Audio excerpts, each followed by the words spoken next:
So it has been confirmed that the firearm that was used in the shooting at Hyde Park is nowhere to be found, but they managed to find the cartridge which they have taken in for further investigations. The dog unit is currently searching in and outside of the house to see if they can find the firearm. I think wakomana ngwatoita mates nipfuchi yoyo. So two people have been taken into custody, Tino and Chatunga, for questioning so that they can investigate on what really happened. Pasvika mapurisa hanzi vatombodhileya zvavo vakomana kuvhura gedhi. I don't know kuti vatora time yakaita sei, but pane kadelayment kangoitika ipapo kasiri kunyatsonzwisisika kuti chii chaitika. I think they were trying to confiscate evidence.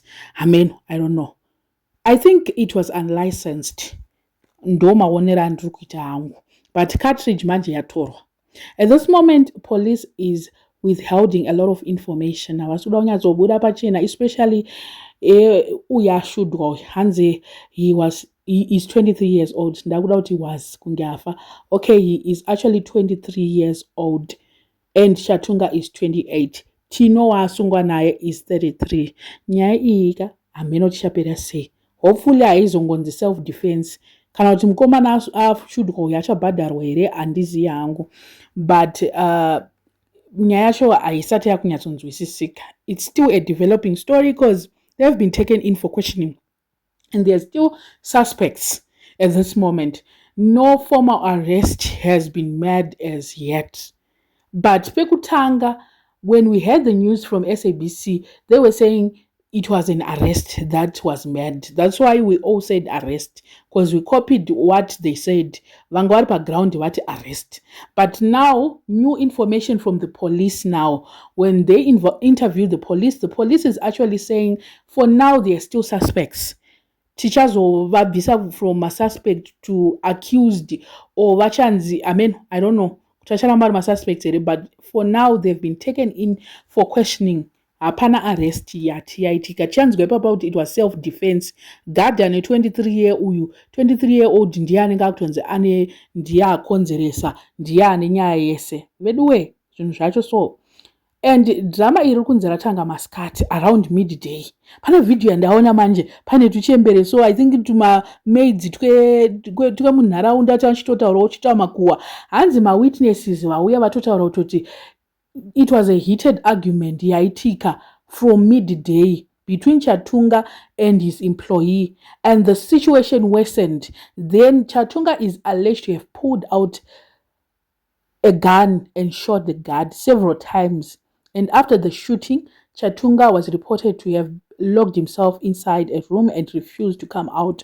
Even Mapurisa Paasvika, Hanzi refused. But then, panema information is clear. Hanzi, it's not Chatunga, it's Tino who pulled out the trigger. But anyway, information yatinayo for now irikuti Chatunga. From all the news that are broadcasting, they're saying Chatunga. Amena arikuzotaura wozve kuti Tino. So let's just wait kuti ndiani achazonzi apula trigger wacho ndiani. So special hosted negotiators were called in, and after hours of talks and they decided to come out, and he was taken away in handcuffs. Grace at this moment has been informed and she's unable to travel to South Africa to support him because she has an outstanding warrant of arrest that happened in 2017. Yaya yakazonzi Dr. Kebozi yavakazotaurwa yaya kunzi yemsikana uya yakaita South Africa yaya. There was an issue, there was a warrant of arrest that was issued. So at this moment, she cannot do anything. She cannot travel to SA to support Mana and the likes. Pakadai soka unotongoti ndine mapenzi angu ndochokwadi. Natino wacho hameno zvatongosangana ipapo mapenzi vanava. Ende kana uine mapenzi ako ungadii wotongopururudza ka wodii hapana zvekuzviita. And it's so sad kuti baba vai vaine huku strict kwavanga vari vakaguruma mbavha vakaguruma ipapa chitsotsi madrugs vakaita macriminal nevanhu like makillers. Let's also include that. I don't know. But anyway, it's a developing story which is going to get interesting as the police get information from them. Because apa situation itoripo ndeyekutoti questioning inogona kutosvika mangwana vari paquestioning vachitadza kutaura. ndo zvimwe zvinogona kutoitika. And imba yacho yakakurisawo, vanogona vatohwanza pamwe pekuti mapurisa will not even think of, kana kuti vatoenda mudrainage kana kuti vaisa paiko, I don't know. What I also found odd ndiBhatista, ngachizviti Batista hanzi ndiye personal guard, I don't know, ndiye like part of the security team yake yaiye Chatunga.